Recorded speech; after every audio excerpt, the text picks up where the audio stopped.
ও মা গো, লাগছে খুব, আর দিও না। জান, প্লিজ চুপ করো, কেউ শুনে ফেলবে।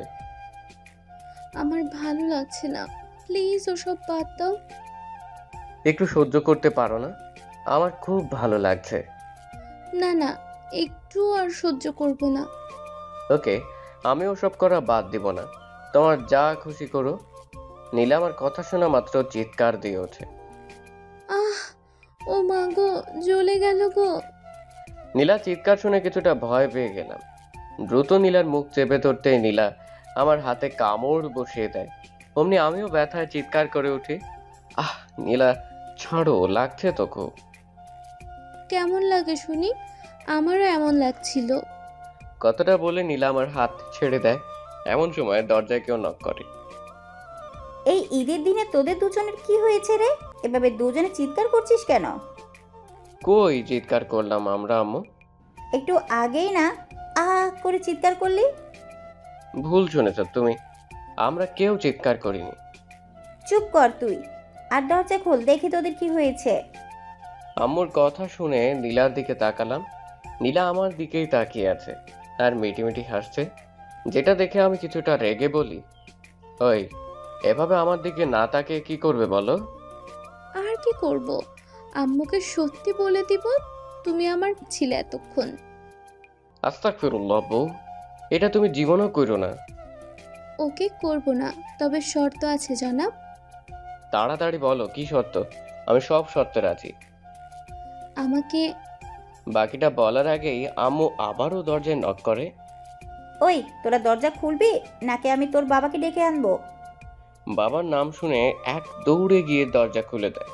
আর অমনি আম্মু ভেতরে এসে বিছানায় বসে থাকা নীলার দিকে তাকায়। তারপর, সব তো ঠিকই আছে, তবে তোরা চিৎকার করলি কেন? কেন আবার? আমার এত সুন্দরী বউ হয়েছে তো, তাই আর কি খুশিতে চিৎকার দিয়েছিলাম। হ্যাঁ আম্মু, আমিও এই একই কারণে চিৎকার দিয়েছি। নীলা, মিথ্যা বলিস না। আমার পোলা একদম সুন্দর না, একেবারে বাপের মতো খাটাস হইছে, বউকে চালিয়ে মারে। নীলা আম্মুর কথা শুনে মুচকি হেসে দেয় আর বলে, থাক আম্মু, আফসোস করো না, চলো কিচেনে যাই, নাস্তা বানাতে হবে তো নাকি? তোকে যেতে হবে না, তোরা গোসল করে নে। আর এই বান্দর, সকাল 7টা বেজে গিয়েছে, 8টায় নাকি ঈদের জামাত, তোরা বাসায় বসে আছিস, তাড়াতাড়ি নে। আম্মুর কথা শুনে নীলার দিকে তাকায়। নীলা বুঝতে পারে ওকে আমি কি বুঝাচ্ছি। আম্মু তুমি যাও, তোমার বান্দর ছেলেকে আমি সাজিয়ে দিচ্ছি। নীলার কথা শুনে আম্মু চলে যায়। আর অমনি নীলাকে কোলে তুলে নিয়ে ওর কপালে আলতো করে চুমু দিয়ে বলি, ওই, আমি কিভাবে বাদর হলাম শুনি? তুমি বান্দর, শুধু আমার বান্দর, বুঝলে? নীলার কথা শুনে মুচকি হেসে ওকে নিয়ে চলে আসি বাথরুমে। দুজনেই গোসল শেষ করে বের হতেই দেখি আম্মু হাতে পাঞ্জাবি আর পায়জামা নিয়ে দাঁড়িয়ে। আমাদের বের হতে দেখে আম্মু পাঞ্জাবি পায়জামা নীলার হাতে দিয়ে বলে, এই 24টা বছর নিজে প্রতি ঈদে বান্দরটাকে সাজিয়ে দিয়েছি, এখন আজ থেকে দায়িত্বটা তোমায় দিলাম মা। আম্মু তুমি রেডি করে দাও না। হুম, এখন আর না, বউ হয়েছে ছেলের, এখন ছেলের বই ছেলেকে সাজিয়ে দিবে, আমি যাই।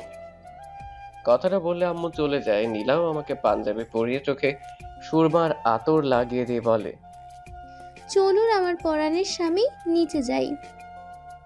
নীলাকে নিয়ে সিঁড়ি বেয়ে নামছি আর ভীষণ লজ্জায় চোখ দুটো উপরে তুলতেই পারছি না। ড্রয়িং রুমে আসতেই আব্বু বলে ওঠে, মাশাআল্লাহ, আমার মামুনি আর বাদরটাকে খুব সুন্দর লাগছে। ওই বাবা, আমাকে বাদর বলো কেন শুনি? আমার বাবা মানুষ হলে আমিও মানুষ, আর বাদর হলে আমিও বাদর, তা তুমি কি? বাকিটা বলার আগেই বাবা আমার মুখটা চেপে ধরে বলে, থাক বাজান, আর গভীর যেতে হবে না, চল ডাইনিং টেবিলে। এই তৌফিকের আম্মু, সেমাই রান্না কি হলো? নামাজের সময় তো হয়ে এলো প্রায়। হ্যাঁ, আসো, হয়ে গেছে। সকলেই সেমাই খেলাম। তারপর আমি আর আব্বু চলে গেলাম নামাজ পড়তে। এদিকে আম্মু আর আমার বউ পাখিও রান্নার কাজে লেগে পড়ে। ঈদের নামাজ শেষ করে বাসায় আস্তে আস্তে 9টা বেজে যায়। আব্বু আম্মুকে নিয়ে রুমে চলে যাই, আমিও আমার বউকে কোলে তুলে নিয়ে রুমে চলে আসি। তারপর নীলাকে বিছানায় বসিয়ে দিতেই নীলা বলে ওঠে, ওই, তোমার কি হয়েছে বলো তো? যখন খুশি তখন আমাকে কোলে তুলে নিচ্ছ। নামাজ শেষে বউকে বুকের সাথে চেপে ধরে নাকি সুন্নত, তাই কোলে করে রুমে আনলাম তোমাকে জড়িয়ে ধরে কিছুক্ষণ শুয়ে থাকবো বলে। নীলা আমার কথা শুনে মুচকি হেসে বলে, তাই বুঝি বর? ওকে, এখন আগে একটু দাঁড়াও তো। আমি দাঁড়াতেই নীলা আমাকে সালাম দেয়। আসসালামু আলাইকুম স্বামীজান। ওয়ালাইকুম সালাম বেবি জান, আসুন আপনাকে একটু বুকের মাঝে জড়িয়ে ধরি। তার আগে বর সাহেব সালামি তো দিবেন নাকি? নীলার কথা শুনে মুচকি হেসে মানিব্যাগ থেকে চকচকে 1000 টাকার নোট বের করে নীলার দিকে এগিয়ে দিতেই নীলা খপ করে টাকাটা নিয়ে ওর হাতে মুঠো করে ধরে রাখে। তারপর এখন আমাকে জড়িয়ে ধরে ঘুমাতে পারবেন স্বামীজান? গ্রিন সিগন্যাল পেয়ে আর দেরি না করে নীলাকে জড়িয়ে ধরে বিছানায় শুয়ে পড়ি। নীলার ঠোঁট জোড়া ঠিক আমার ঠোঁট বরাবর, নিজেকে কেমন মাতাল লাগছিল যখন নীলার নিঃশ্বাস আমার মুখে লাগছিল। নিজেকে আর সামলাতে না পেরে টুপ করে নীলার ঠোঁটের নিজের ঠোঁট লাগিয়ে দিয়ে কিস করতে থাকি নীলাকে। নীলাও প্রথম আমার এমন স্পর্শে কেঁপে উঠে সাড়া দিতে শুরু করে।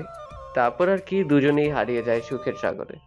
দুপুর 12টা, নীলাকে নিজের বুকের সাথে চেপে ধরে শুয়ে আছি। একটু আগে দুজনে গোসল করে বের হয়েছি। নীলার দিকে তাকাতেই দেখি নীলা চোখ দুটো বন্ধ করে আছে, মানে ও ঘুমিয়ে পই গেছে। তাই ওকে আর ডিস্টার্ব না করে যেই উঠতে যাবো অমনি নীলা আবারও জোর করে শুইয়ে দেয়। কিছুটা অবাক হয়ে বলি, তার মানে তুমি ঘুমাননি জান পাখি? জি মা। বর, আমি ঘুমালে নিশ্চয়ই তুমি বাইরে চলে যেতে, তাই না?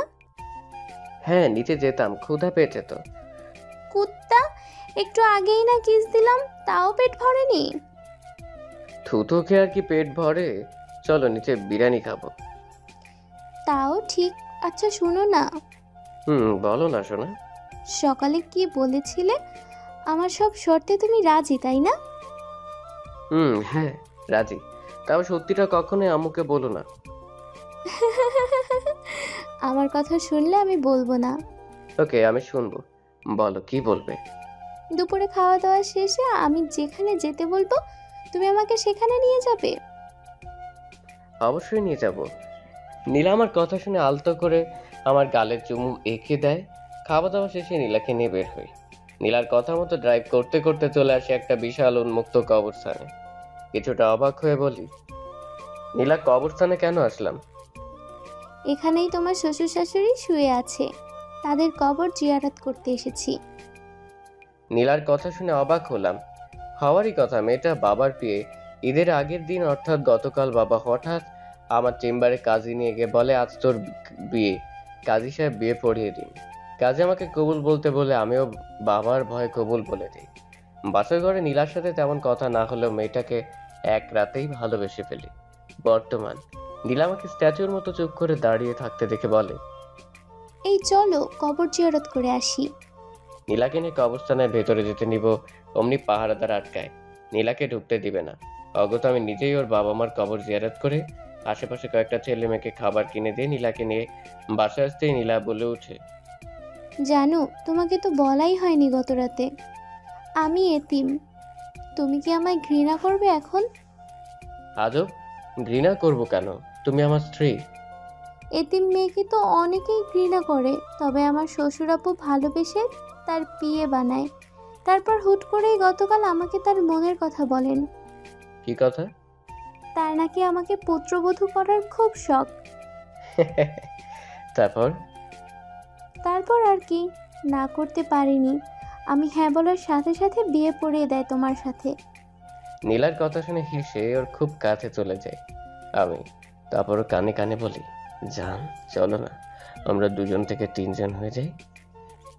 যা দুষ্টু, ওসব কেউ বলে নাকি? আমি বলি চলো মিশন শুরু করি। কথাটা বলেই নীলাকে বিছানায় ফেলে দিয়ে ওর উপর ঝাঁপিয়ে পড়ি। বাকিটা ইতিহাস।